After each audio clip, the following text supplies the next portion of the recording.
Hi, welcome back to my channel where I discuss things all childhood OCD, and in today's video we're going to be covering OCD in children, the symptoms checklist, because it is really important to establish whether your child has actually got OCD behaviours versus general anxiety. So in today we're going to dive in and cover some of the symptoms that could indicate your child does actually have obsessive compulsive disorder, i.e. OCD. So we're going to cover quite a bit on today's video. But meanwhile, don't forget to subscribe to my channel, to make sure, because I post a lot about childhood OCD, to make sure you don't miss any future videos that I make on this topic. So the first thing that we want to do is to cover really what it is. Let's break it up. It's made up of three components. You've got your obsessions, which are the intrusive thoughts. They're the what ifs, what if this, what if that. You've got the compulsions, which are physical or mental compulsions that a child will do to try and calm the thoughts. All right, and these are, like I always class as, the just in cases. I'll do this just in case. And then you've got the disorder bit, and this one is what makes it different. It's whereby these thoughts get caught in a loop and they get trapped and they don't release, and it results in these compulsions being carried out over and over again. All right, so that's basically breaking up what OCD is. Other symptoms you look on the lookout for is repetitive behaviour, something they're doing over and over again. This could be counting, it could be tapping, it could be washing hands over and over.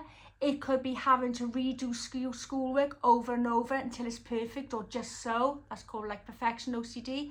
It could also be doing mental compulsions whereby they are praying or saying a phrase over and over in their head. Because they feel that they don't have a choice, because they feel if they don't do these repetitive behaviours, something bad will happen. Another one then is, to say, the intrusive thoughts. They're not sort of rational thoughts. Like a lot of children might have a fear around a certain thought, but with OCD it's different, because those thoughts, like I said, get caught in a loop, and it's just constant what if this, what if that, what if this happens because of that, what if that happens, what if somebody gets injured because I haven't done a certain way. That is what the intrusive thoughts are with OCD. Then the other one then is where they'll be seeking constant reassurance. This is another big telltale symptom that a child could have OCD. It could be checking that they have done something a certain way, but it could also be checking that you have carried out a compulsion or that you have done something a certain way. That can be another indication that your child is showing symptoms of OCD. Another one can be avoiding behaviour. It can be where they could be avoiding social events. They could be avoiding going to school. They could be avoiding having photographs taken. They could be avoiding a certain situation repeating itself.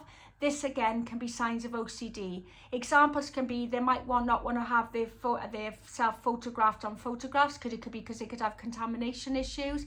They might not want to go into school because maybe they feel that you can see their peeling hands where they've been, washing their hands over, or they might be afraid that peers or teachers are getting wind of the fact they got OCD and they're embarrassed about it, so they're trying to keep it hidden. But avoidance behaviour is also very common for this. And then another one then can be when they're taking longer to do something. Examples could be where they're taking longer to get ready, or where they're taking longer to shower, or they might even just cancel arrangements altogether because it's taken them so long that they've gone sort of over the time that's acceptable for turning up. It could be as well that they get annoyed if their compulsions are interrupted. So if they're in the way, if there's maybe counting or they're doing something in a certain order and you interrupt them, that can lead to them really going into a meltdown and getting annoyed, because it really causes an anxiety to peak. Another one can be taking excessive times on compulsions. Sometimes they're taking so long doing these compulsions, they're absolutely exhausted. And then that can affect all things. It can affect their social life. It can affect them going to school. It can just affect life in general, because I say they get so exhausted by the time taken. Another one can be where they are trying to get everything perfect. They want everything so. This can be in schoolwork. It can be in just how they order things, where they need things symmetrical. And that's what they call sort of perfection or just so OCD. That can be another telltale sign.